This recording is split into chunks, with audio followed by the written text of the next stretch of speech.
this week's edition, this month, damn it, this month's edition of Deep Dive, where we take a look at films and give a more deeper look into their history, behind the scenes, our thoughts, their cultural significance, if there is any, and generally maybe try to find a little bit more harder to find out of the way titles once in a while to inform you about them and whether they're worth it. But you know me, I am your host, Jeff Galashaw, and with me, as always, is my favorite co-host, Andre Joseph of AJ Epics. Yo, baby, yo, baby, yo. Okay, and before we even start and I tell you the title of the movie, I just want to remind everybody, I got to meet Rachel Lisa of Josie and the Pussycats, the subject of a past deep dive. So at Comic-Con. So hopefully if she's watching this, please, we would love to interview you. And I will say you are one of the sweetest actors, actresses, celebrities, people I have ever met. And I thank you for your time and your patience with my nervousness. Okay, now we're going to talk about 1993's techno thriller, if you even want to call it that, Ghost in the Machine. This movie was directed by Rachel Talalay, who directed Tank Girl, one of my underappreciated films, and Freddy's Dead, one of the final Nightmare on Elm Street movies. It is written by Will Davies and William Osborne, one of whom who wrote Stop or My Mom Will Shoot. Yep, folks, you can see where we're going with this. Score by Graham Revell, probably the best thing about this movie. And it stars Karen Allen, Chris Mulkey, Jessica Walter, Brandon Quintin Adams from The People Under the Stairs. Rick Dukeman is in this, one of my favorite actors and comedians. Nancy Fish, Richard Schiff, and Siobhan Durkin. And more on her later. Okay, this film is about a serial killer known as the Address Book Killer. I can't make this stuff up. Who kills and then takes his victims' address books, remember those? And kills everybody in the book. And one night he's working at his computer store. Well, not his. He works as tech support. And they're trying to sell this computer program, which basically a scanner program, which digitizes, all written notes for Karen Allen's address book. And he gets a copy of it, but then he gets into a horrific car crash on his way to go kill her, which he strangely seems excited about getting into this car crash.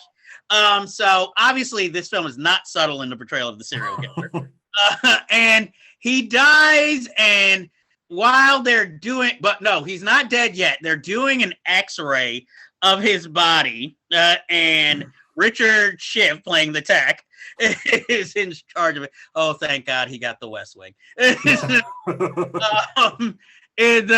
hospital power grid gets electrocuted, and somehow he gets sucked up into the electricity. Yes, 1993.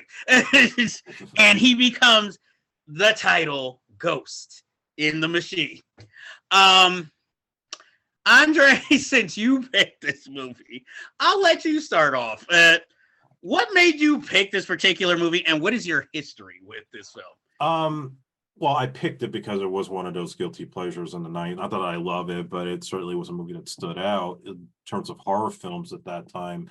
My history of it, I don't remember if my parents rented the movie or if I saw it when it first came out on cable, but I remember this was the height of the whole virtual reality hype that was going on, and at the time, virtual reality arcades and things like that. This was also right after The Lawnmower Man came out, so it had kind of a similar premise of somebody going crazy inside a machine and killing people. So there was nothing new on that front. It's not a particularly scary movie. It's just more creepy than anything else, with this guy going out and killing everybody that's in Karen Allen's phone book, and one by one trying to find all these creative ways of knocking people out with their electricity. The boss that gets killed with his own microwave, the guy that she dates, who you think is going to get killed by the crash dummy car, but ends up getting killed by a blow dryer in the bathroom. The babysitter getting killed with the dishwasher, and the electricity on the floor. So like they're trying to have all these things, and then of course they killed the dog, which I think was the reason why the movie bombed. Because when you kill dogs, it's never a good thing to do, especially. I was shocked with that watching it today. I was like, they Yeah, actually killed the dog? I didn't remember if they did or not. And then when I saw it again, I saw they drowned the dog. I'm like, oh, these motherfuckers were here.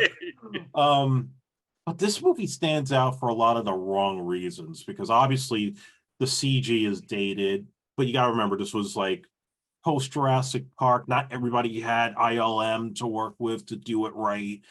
So some of it, especially the third act, is very clunky. You have a lot of actors being cast against type. I mean, Karen Allen really was starting to work less at this point. I think those was like maybe her last real starring role in a film before the fourth indie film.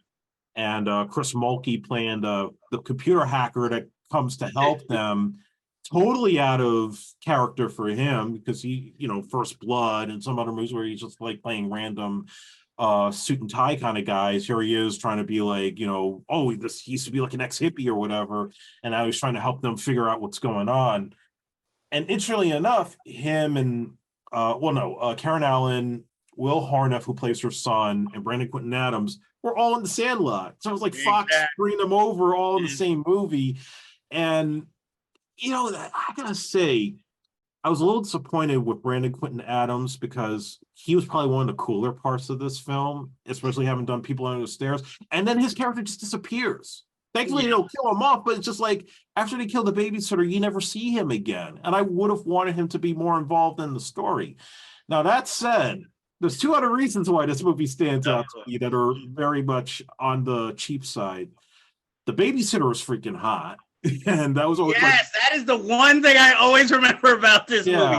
The girl from Leprechaun 2. Yes. Yes. Her bribed striptease of a bra and her death scene. And I'm like, if anything, I remember Brandon Quinton Adams is in this, and I remember her death scene. Yeah. Before rewatching it, those were the only two things I remembered about this movie. And the ridiculous CGI, like when he's in the virtual reality game and then he screws up his face with the tongue coming out, like, this is so stupid. But it was impressive at the time. At the time, yeah. But watching it now, it's just like, oh, this is 90s. Yeah, looking at that computer store, like I was going into Babbage's in 1991 with the old IBM computers before you started getting into the internet. Like, wow, we came a long way. And then, and they start the film off with us being introduced to Will Horner as kind of this con man kid. Yeah. And that's the only time we ever see him do anything like that. And I guess to show, wow, Brandon Quinton Adams is like, I guess the both of them, they're so technology based. But again, other than him like saying, hey, don't put refrigerator magnets with my disc, you never really see him do anything tech worthy. It's like introduced and then quickly dropped, or just to be part of his character, and later comes back when he's talking to Karen Allen and she's like, well, what if we get a bigger refrigerator magnet? That's not how she sounds. That's just my impression of her as a mom. And like you said, Chris Mulkey, who I guess is supposed to be kind of more the hero. I'm not used to hearing him be like the one-liner, wisecracking, but yet not violent person, where he's like letting Rick Dukeman insult him up to high heaven, and he just takes it and just keeps joking.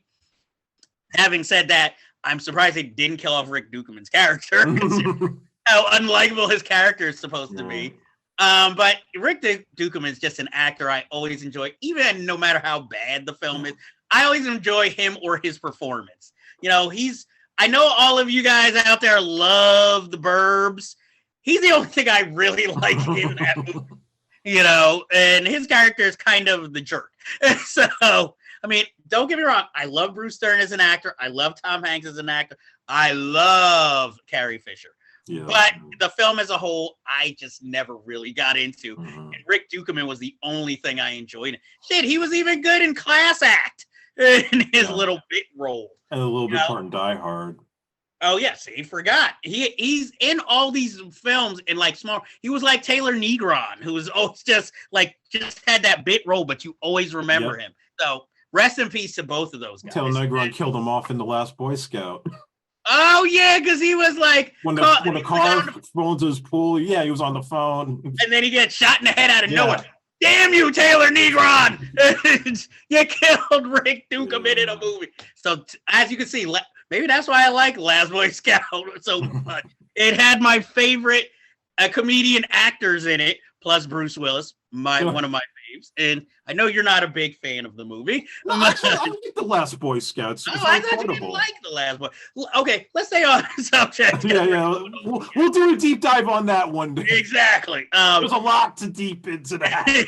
Exactly. But for Ghost, I almost said worth winning. For Ghost in the Machine, I'm kind of glad the actor who played the serial killer gets killed off, because again, no subtlety to his performance. No.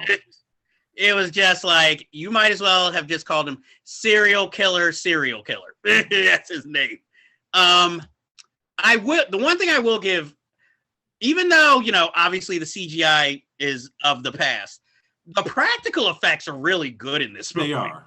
Like turning the kitchen into a microwave and the guy, like, just everything boiling. That is some impressive effects right there. You could tell with the director that she was throwing in a lot of the Freddy's Dead type of elements in there, like the fisheye lens look in certain shots, the way like certain locations look creepy, even though it's supposed to be like normal suburban setups. Yeah, the one thing with that scene, why is he microwaving 3 dinners? Because he's fat? Yeah, probably. And why are they all in alphabetical order? It was like, I just felt it was very stereotypical of a why would Karen Ellen date that guy with the cigarette at a jazz club and how neurotic he was? Like, really? You're going to go out with that dude? Karen Ellen. It was slim picking for Karen Ellen. You saw how her son said, you rarely... That's bad in a movie when your son is even telling you, like, go out, date, put out. He doesn't say that, but we might as well. I guess because it's Ohio, and there's really not a lot of action in Ohio. And not to mention, he had to kind of be a jerk, because then we would cheer for his death. Even though I will give that the film is good at faking out in certain scenes, because I really thought like something was going to happen in the car. And then I just love how his coworker's nonchalant, like, is he dead? Like, he didn't really care if he was dead or not. And then he fires everybody. Then, like you said, the hand blower. Oh, I will say, they got me with the baby scene, because I knew they weren't going to kill the baby, but then they did just kill a dog. But I was really worried for the little baby. Yeah. So I'll say they got me there. And I like that, the whole thing with the oven opening. But yeah, the babysitter, she had the worst death, because my thing would be me as a person who likes horror effects, even though she's a hottie, I think if she would have actually got electrocuted, I would have had her eyes blow up. Yeah. She has that look. Yeah, and everything else, she just gets shocked and then just dies, but nothing on her body. It all looks the same. And I'll admit, I saw this movie when I was 15 years old. That scene, for me at that time, pretty hot. And, even though I was like, nudity would have been better, but again, she is with like 12-year-old boys, so we ain't going there. Now I'm going to say something very controversial about this film that I don't think anybody ever addresses. I think it's subtly racist. Oh, well, subtly? Yeah, I'm going to say, really subtly? You have this boy who's like big into hip hop, and he's like trying to mack it to this girl like he's MC Hammer or like one of the new kids on the block. He's got an Arrested Development poster, and he's listening to all this crappy hip hop music that artists I probably never heard of. Like they really try to play that up in the whole movie, like he's deep into the streets or something. And then the scene, this is the other reason why I think it's totally racist. The scene where they're now all staying at the grandmother's house because they. Oh, are you talking about the SWAT team? Oh, they call up the SWAT team. He has the SWAT teams all converge into their house, and you have the one cop be like, "Oh, I'm not going to let the thing in LA happen here." And they shoot up the place like it's fucking Rampart in like South Central. Like, really, you had to throw that shit in there because you probably Well, got this you gotta, after the riot. well, you gotta throw in some modern references. I didn't feel like it was a subtle racism as probably what would actually happen. You know, and it was the first example before it became synonymous in the 2000s of swatting. You know, so that's where it came from. Yeah. I can't blame the film for that because the whole hip hop thing. Look at House Guest. You know, by white people. Yeah, and Hocus Pocus too. So, but that was what was happening in the Midwest. Was that these white kids were listening to all this hip hop, wearing the pants down low, thinking they were like rap artists. If anything is more subtly racist, why is he like that? Did he purposely seek out a black best friend for that purpose? And then his black best friend lives more suburban than he does. Exactly. He looked like he lived like his Puff Daddy. Look at his house; it's so nice. He's living in like this little suburban house, like Freddy Krueger. And I'm like, where did the grandmother go? We didn't even get a cast member for the grandmother. Right. And if they're living with the grandmother, whose baby is that? Hey, Wilder Hardef, we know you're retired and you're doing like karate stuff now. Come on the show. I want to talk to you about that part of it. Oh no, there's so many other things I want to talk to. Oh, Brandon Quinton Adams, tell me what it was like on set. So many other movies. But as for this movie, I'm like, I was disappointed because, you know, he had made or was in The People Under the Stairs, and here Yes. he's a minor role. I mean, I know it's not him. That's what it was being offered at the time. But it's just like, you know, like I remember him being in the film more the first time I watched it. Yeah. And then watching it now, I'm like, damn, he's barely in this movie. He probably had his scenes cut down. I'm sure like the director probably called Wes Craven, like, hey, I need a black kid to play the best friend to the white kid who likes hip hop. Let's get the kid from The People on the Stairs because you just work with him. But then you do nothing. You do nothing other than be his best friend. So like, I guess to offset the fact that he's a white kid who likes hip hop. So like have the black friend just be okay with it. And who created the voice changer? Was it the black kid or the white kid? I don't know. You know, so it's just like if he's supposed to probably had the money. Well, I mean, she worked for like TWA or something, and like she wasn't making shit. And how much were they paying his babysitter? We know they paid her $37 to show her bra. That was about it. Yeah, if you had 100, then you'd do the whole kit and caboodle. Like watching this film, the black kid probably had the money. Yeah, well, after his mom busted down the con from the beginning, and I think this would have been more effective, even because he was struggling at the time. Like Vincent D'Onofrio played the serial killer. Yeah, he would have been way better. Exactly. Who would you have had? No offense to Chris Mulkey, but what actor do you think having more played those types of roles would have made a smoother transition into playing that type of role? Matthew Broderick. Better than Godzilla. I'm trying to think somebody who was around back then as kind of dorky but kind of ruggedly handsome and enough to be a hippie in his past. It can't be Clancy Brown. No, not Clancy. Maybe Anthony Edwards. Yeah, but he had a better agent. No, sure, but he did Pet Sematary too. Robert Carradine. Yeah, but he wasn't as high profile at that point. Well, you can't get Curtis Armstrong. No, that wouldn't have worked. Everybody from River Larry B. Scott. No, they would have been like, "Hey, Larry B, want to play the guy who owns the computer store?" James Spader? Well, actually, no. James Spader, no. He's a little too high profile. Even he, probably no. Bill Pullman. Huh? Bill Pullman. Yeah, he was more the everyday, but luckily for him, he was making Malice at the time. So it was like, yeah, no, I'm not going to take this. But, I mean, like I said, Chris Mulkey is passable in the role. Mm-hmm. Matthew Modine is... Yeah, I remember he would be all right. Yeah, I could believe him kind of as a nerdy, ex-hippie. I would want to say Kiefer Sutherland, but no. I was thinking of him. Yeah, no, he's too edgy. Yeah, I was like, he has a rough exterior to him that I'd be like, hippie. He Christopher was Reeve. fucking beat those hippie.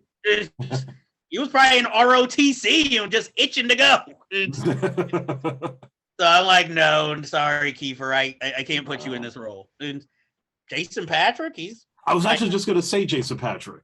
Because he's like so nonchalant, like he seems like he'd fit. And he would do it for the paycheck. I mean, it's no rush, but it's money in the bank. Even though could do his indie films. Yep, this film infamously bombed, and yeah, like Eve of Destruction, it's strangely, I remember this being heavily marketed to African Americans. This movie, because I remember the posters in the neighborhood. Yeah. So I'm like, yeah. Even then, I was like, I can wait for home video definitely for this. I'm like, if I had known the babysitter scene, though, I might have gone to see it in theaters. Yeah, we needed the babysitter to be in more movies. That's without a doubt. Yes. I'm like, oh, man. I was shocked they even put that scene in this movie. That's really, other than the gore, the only exploitive part of the movie. And, I mean, Will Horniff, I mean, I didn't want his character to die, but I wouldn't say I liked his character. He just be into like grunge or Nirvana, whatever was big at that time. Why does he have to be a hip hop kid in Cleveland, Ohio? Because there was a reason he was friends with Brandon Quinton. Brandon Quinton Adams' character didn't go be like Pearl Jam. Awesome. He could have been, but they weren't ready to go there yet. He wasn't like me listening to Nirvana in junior high. He was listening to Lynch Mob, yo.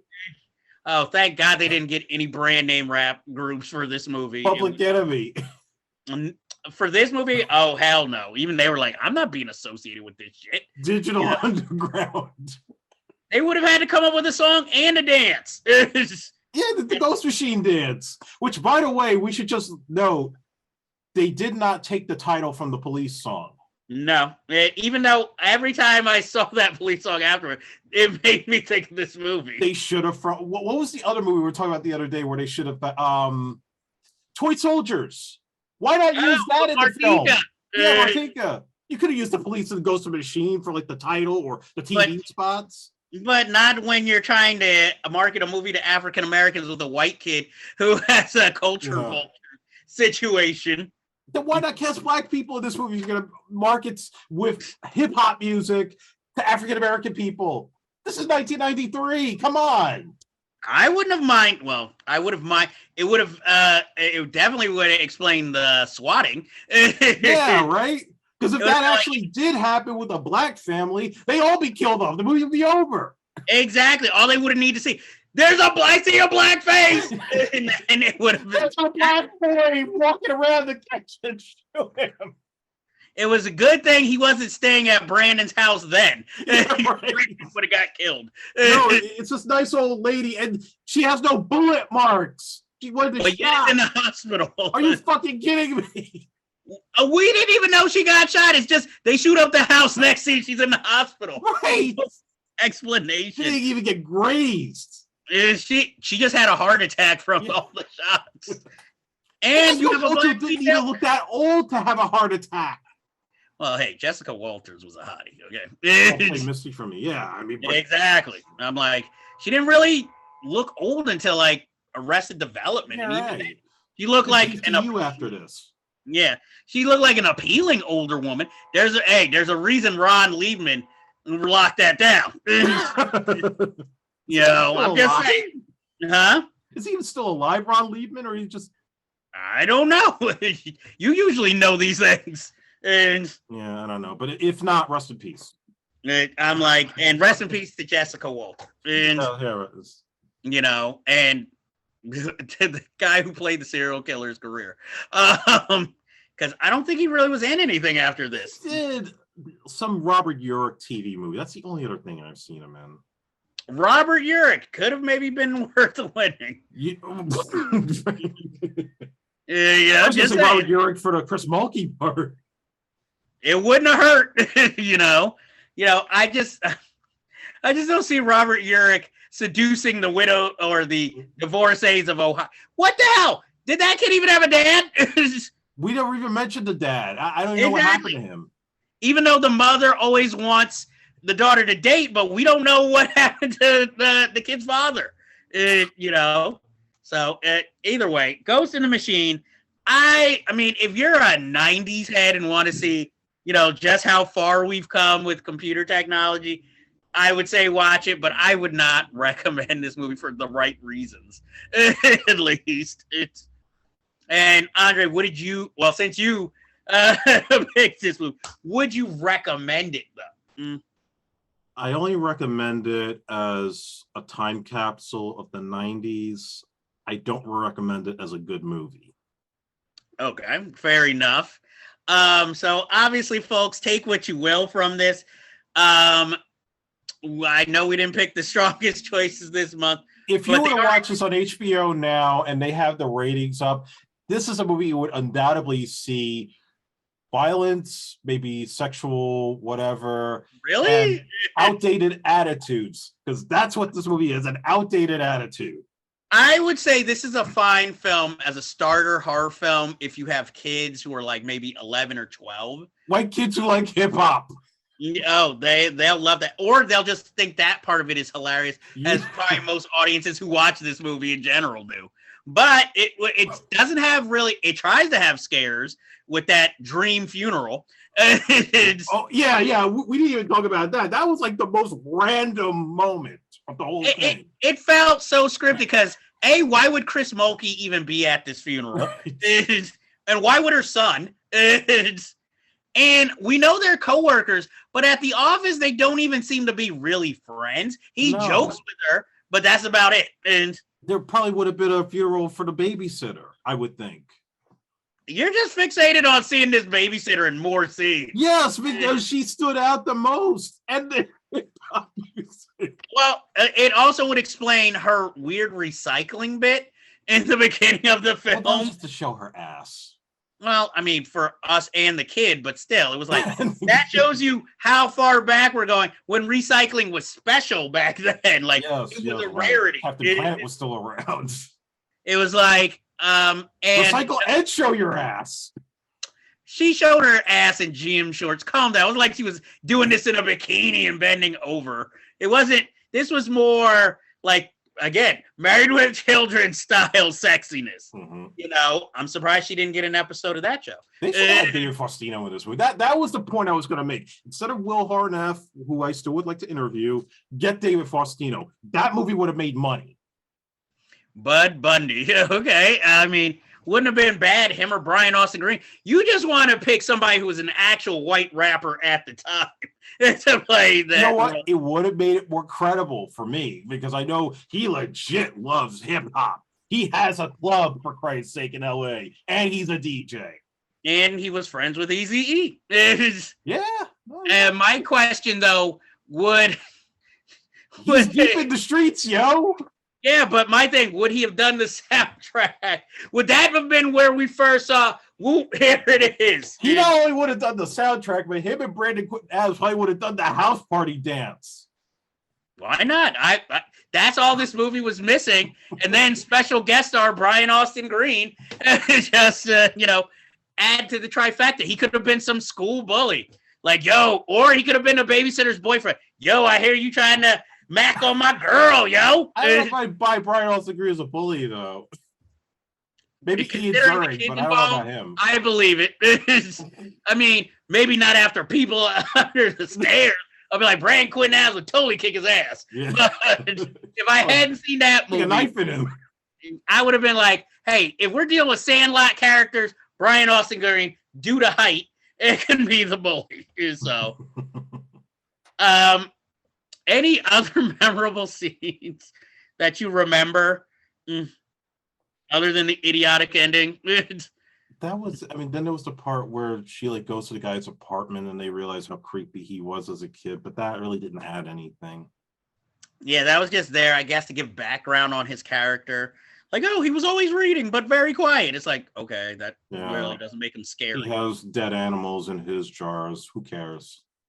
And the whole thing of being the address book killer just reeks of 80s randomness. It's, it wasn't like, oh, let's put more thought into this. It's just, here's the gimmick. he kills from address books. And it was just like, and then, him, I guess, as he kills everybody, he puts a symbol of how they died. And I'm just like, oh, God.